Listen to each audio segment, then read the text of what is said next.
ഫാനുള്ളവരെല്ലാം വളരെ സ്ട്രിക്റ്റ് ആയിരിക്കണം, ഒന്നും ചെയ്യാൻ പാടില്ലെന്ന് ബാഡ്ജ് കൊടുത്തു. എന്നെ മാത്രം അതിൽ നിന്ന് ഒഴിവാക്കി. എനിക്ക് സെറ്റിൽ അഴിഞ്ഞാടാം, ചുരുക്കി പറയാം. ഒന്നും വേണ്ട, അതിലൊന്നും കാര്യമില്ല. ഞാൻ മുളക് അടിക്കുന്ന ആളായിരുന്നു. 2022 ഇതെല്ലാം നിർത്തിയാണ് എനിക്ക് അസുഖം വന്നതിന് ശേഷം. എന്നിട്ടും ഒരു വണ്ടി തെറ്റിയപ്പോൾ മീഡിയക്കാർ മുഴുവൻ പറഞ്ഞു വെള്ളം അടിച്ച് വണ്ടി മേടിച്ചത്. ഇനിയിപ്പോൾ ഇത് ബാഡ്ജ്യം വെച്ചോണ്ട് വണ്ടി ഓടിക്കാം വൈകുന്നേരമൊക്കെ, നല്ല ചെയ്യാൻ പറ്റില്ലല്ലോ. അപ്പം എന്തായാലും വളരെ സന്തോഷം ഇന്നിങ്ങനെ ഒരു നല്ല ഐശ്വര്യമായിട്ട് രമേശ് സാർ എന്നെ വന്ന് ഇതൊക്കെ ചെയ്തല്ലോ. അപ്പം എല്ലാ ആശംസകളും നേരുന്നു, വിജയങ്ങൾ നേരുന്നു. അതുപോലെ സ്വാമി അയ്യപ്പൻ ഈ പടത്തിന്റെ കൂടെ ഉണ്ടാവണം. Thank you so much. ചേട്ടാ, തൂഫാൻ ബാഡ്ജ് ഞങ്ങൾ മറന്നതല്ല, ചേട്ടൻ അതിനൊക്കെ മേലെയാണ്. ചേട്ടനെ പോലുള്ള ഒരാൾക്ക് നമ്മൾ ഈ ഒരു ബാഡ്ജ് തരിക എന്ന് പറയുന്നത് തന്നെ നാണക്കേടല്ലേ? സ്വാമി ശരണം. എത്രയും ബഹുമാനപ്പെട്ട നമ്മുടെ ആഭ്യന്തരമന്ത്രി ശ്രീ രമേശ് ചെന്നിത്തല അവർകൾ, സജു കുറുപ്പ്, ഇതിൻ്റെ ഡയറക്ടർ രാജേഷ് നായർ, ഇതിൻ്റെ പുറകിൽ പ്രവർത്തിക്കുന്ന സാങ്കേതിക വിദഗ്ധർ, ഇവിടെ ഇരിക്കുന്ന എൻ്റെ പ്രിയപ്പെട്ടവരെ, പ്രിയപ്പെട്ട സഹപ്രവർത്തകർ. ഈ ഫ്ലോറിൽ ഒരുപാട് ഹിറ്റ് സിനിമകളിൽ ഞാൻ അഭിനയിച്ചിട്ടുണ്ട്.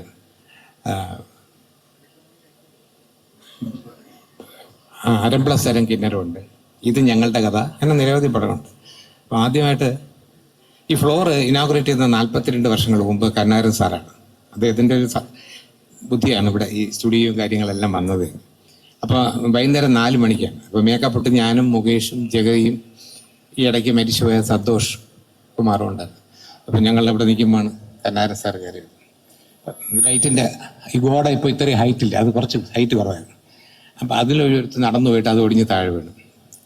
ഞങ്ങളെല്ലാം പേടിച്ചു. അപ്പം കരുണാകരൻ സാർ പറഞ്ഞു കുഴപ്പമില്ല, ഒന്നും പറ്റിയില്ല, ചെറിയ മുറിവൊക്കെയില്ല, ഇത് ഐശ്വര്യമാണ്, രക്തം കണ്ടതല്ലേ, നന്നായിട്ട് ഒരു ഇതിനകത്ത് എടുക്കുന്നതൊക്കെ അന്ന് അദ്ദേഹം പറഞ്ഞിട്ട് പോയി. അന്ന് ആദ്യം എടുത്ത സിനിമയാണ് 42 വർഷങ്ങൾക്ക് മുമ്പ്, ഇത് ഞങ്ങളുടെ കഥ. അത് ഭയങ്കര ഹിറ്റായിരുന്നു പടം. അപ്പോൾ ഇവിടെ പ്രിയദർശൻ്റെ പടങ്ങൾ, അപ്പോൾ ഒരുപാട് ഹിറ്റ് പടങ്ങൾ, രാശിയുള്ള സ്ഥലമാണിത്. പലരും ഇത് അറിയാതെ കിടക്കുകയാണ്. ഇവിടെ എടുത്ത പടങ്ങളൊക്കെ 90% ഓടിയിട്ടുണ്ട്. ഈ ഫ്ലോറിൽ സെറ്റ് ഇട്ടിട്ടുള്ള ഒരുപാട് ഷോസ് ഉണ്ട് ഓരോ ചാനലിൻ്റെ, അതെല്ലാം ഒരുപാട് ദിവസം പിന്നിട്ട് പോയിട്ടുണ്ട്. അപ്പോൾ ഈ സാധാരണ ഹോളിവുഡ് സിനിമകൾക്കാണ് സിനിമ ഉണ്ടാക്കുന്നതിന് മുമ്പ് അതിന് വളരെ എക്സ്പെൻസീവായിട്ട് തന്നെ അതിൻ്റെ മീനിയേച്ചർ ഉണ്ടാക്കുന്നത്. ഇന്ത്യയിൽ അങ്ങനെ ചെയ്യുന്ന എനിക്ക് തോന്നുന്നു സാബുസുൽ മാത്രമേ ഉള്ളൂ, വേറെ ആരും കണ്ടില്ല. പക്ഷേ ഇതിൻ്റെ തിരക്കഥ വായിക്കാനായിട്ട് രാജേഷ് നായരുടെ ഓഫീസിൽ പോയപ്പോൾ, ബ്യൂട്ടിഫുൾ ഓഫീസാണ്, ഓഫീസിൽ പോയപ്പോഴത്തേക്കും അവിടെ അതിൻ്റെ മീനിയേച്ചർ ഉണ്ടാക്കി. നമ്മൾ ഇത്രയും പെർഫെക്റ്റ് ആയിട്ട് ഉണ്ടാക്കും. അപ്പോൾ എൻ്റെ അടുത്തോളം ചേട്ടാ ഇത്രയും പെർഫെക്റ്റ് ആയിട്ട് ഉണ്ടാക്കിയാലേ ഇത് നോക്കിയിട്ട് അതുപോലെ ഉണ്ടാക്കാൻ പറ്റില്ല. അവിടെ ചെന്നിട്ട് ആണി അടിച്ചിട്ട് അത് തള്ളിയിരിക്കുന്ന പട്ടിയിൽ ഇങ്ങോട്ട് ഇരിക്കുന്നതൊന്നും ശരിയാവില്ല. അപ്പോൾ ആദ്യമേ അവിടെ നിന്ന് ഇവരെ ഹോംവർക്ക് തുടങ്ങിയിട്ടുണ്ട്. അപ്പോഴേ ഞാൻ വിചാരിച്ചു, ഞാൻ ആദ്യമായിട്ട് അങ്ങനെ കാണുന്നത്. അപ്പോൾ ഇവിടെ ഒന്ന് കണ്ടപ്പോൾ ഞെട്ടിപ്പോയി.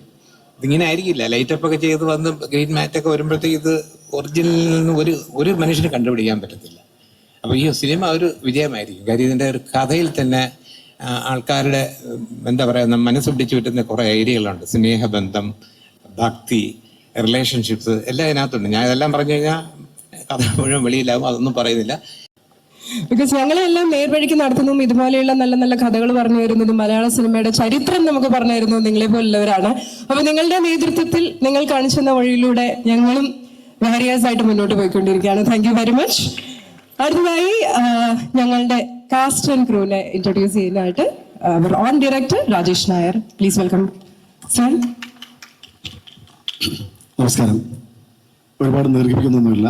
ആക്ച്വലി ഇത്രയും പേരെ കണ്ടപ്പോൾ വളരെ സന്തോഷം. തുടങ്ങുന്നതിന് മുമ്പ് എൻ്റെ അമ്മ ഇവിടെ ഇരിപ്പുണ്ട്. അമ്മ അങ്ങനെ ഒരു ഫംഗ്ഷനോ പരിപാടിക്കൊന്നും പോകാത്ത ഒരാളാണ്. അപ്പോൾ ഇന്ന് ശബരിമല പരിപാടി ആയതുകൊണ്ടാണ് അമ്മ വന്നത്. വളരെ സന്തോഷം. അപ്പോൾ ഞാൻ സൈജുവിൻ്റെ കൂടെ ആദ്യം ഒരു പടം ചെയ്യുന്നത് സോൾട്ട് മാംഗോ ചെയ്യുന്ന സിനിമയാണ്. അന്ന് ഞങ്ങൾ തമ്മിലൊരു ഒരു കണക്ഷൻ ഉണ്ടായിരുന്നു. അത് കഴിഞ്ഞ് 2 പടത്തിലും ഓരോ ദിവസം 2 ദിവസം വെച്ചിട്ടാണ് ഞാൻ സൈജുനെ വിളിച്ചത്. അപ്പോൾ അത് കഴിഞ്ഞ് ലാസ്റ്റ് ഒരു പടത്തിൽ വെച്ച് എന്നോട് പറഞ്ഞിടാ, നീ എന്നെ ഈ 1 ദിവസം 2 ദിവസം പറഞ്ഞ് വിളിക്കരുത് എന്ന് പറഞ്ഞു. അപ്പോൾ സൈജുന് ഓർമ്മ ഉണ്ടോയെന്നറിയില്ല. അന്ന് ഞാൻ സൈജുനോട് തിരിച്ചൊരു മറുപടി പറഞ്ഞിരുന്നു, ഇല്ല ഇനി ഞാനങ്ങനെ വിളിക്കില്ല, ഇനി ഞാൻ വിളിക്കുമ്പോൾ നീ നായകനായിരിക്കും, ആ സിനിമയ്ക്ക് വിളിക്കുമെന്ന് പറഞ്ഞു.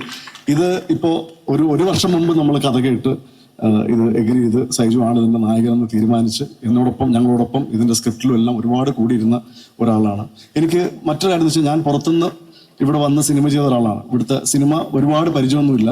സിനിമയിൽ കണ്ടു പഴകിയ ആൾക്കാരിൽ നിന്നും വളരെ വിപരീതമായി, ശരിക്കും പറഞ്ഞ ഒരു പ്രൊഫഷണൽ അപ്രോച്ചിൽ ഒരുപാട് സ്റ്റിക്ക് ഓൺ ചെയ്യുന്ന ഒരു ആക്ടറാണ് സൈജു. അത് അങ്ങനെ തന്നെ ഉണ്ടാവട്ടെ.